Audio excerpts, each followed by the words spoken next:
très joyeux, c'est très enthousiaste. C'est d'ailleurs pour ça que c'est toujours plein de gens ici. Et c'est vraiment très agréable. Alors, la fameuse pièce se lance comme ça. Vous vous tournez le dos à la fontaine. Ne faites pas de bêtises, parce que ça c'est...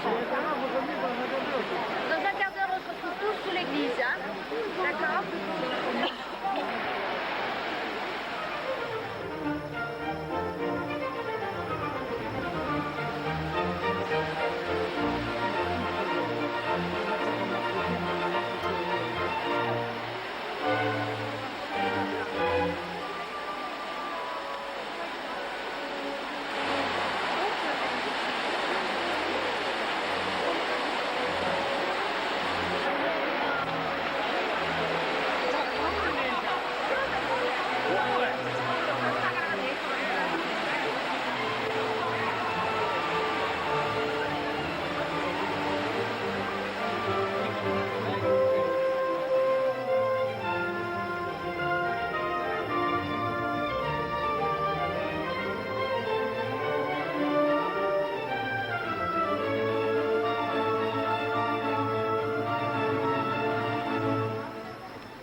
Et cette place de Jules César, en réalité, se reliait au quartier de Trajan, qui est sur notre gauche.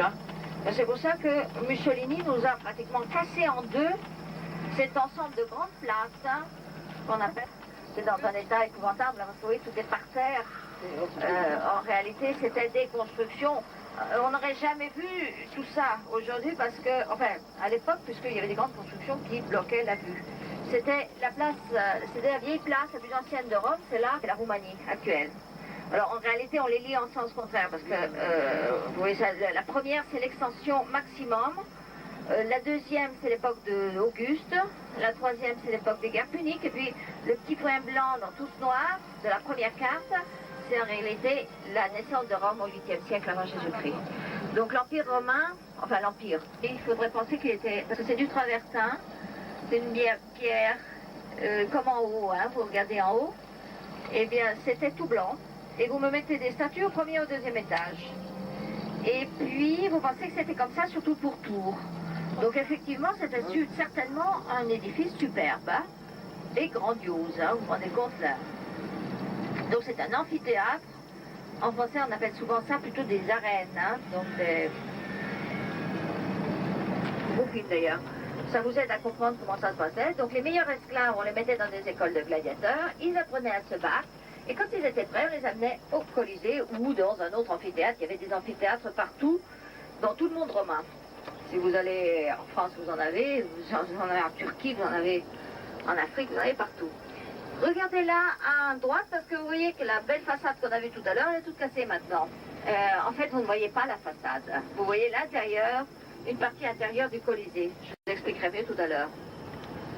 Vous êtes peut-être surpris par tous ces trous et vous pensez peut-être que c'est la guerre. Attention, c'est pas la guerre. C'est des crochets en plomb qui tenaient les blocs les uns avec les autres. Or, au Moyen-Âge, on a voulu récupérer le plomb et on a fait le trou, on a arraché le crochet et on est parti avec. Donc voilà pourquoi c'est plein de trous. La partie en briquettes, attention, c'est de la restauration, c'est pour éviter que ça s'écroule. Hein. Et puis maintenant, vous allez voir le bel arc de Constantin aussi. Enfin, tout ça, on va Je vais en profiter pour essayer de l'art. Hein. Et puis on reviendra ici visiter le Colisée. À droite, vous avez déjà l'arc de Constantin, un grand arc de triomphe. Dans le Colisée du cyprès. À la place du cyprès, vous mettez un obélisque que vous verrez tout à l'heure à Saint-Jean-du-Latran. Vous faites courir à toute allure les chars jusqu'au bout de la piste et vous les faites revenir en arrière de l'autre côté. C'est en sens anti-horaire. Hein. Et vous me mettez les gradins. Gladiateur, vous aviez les décors.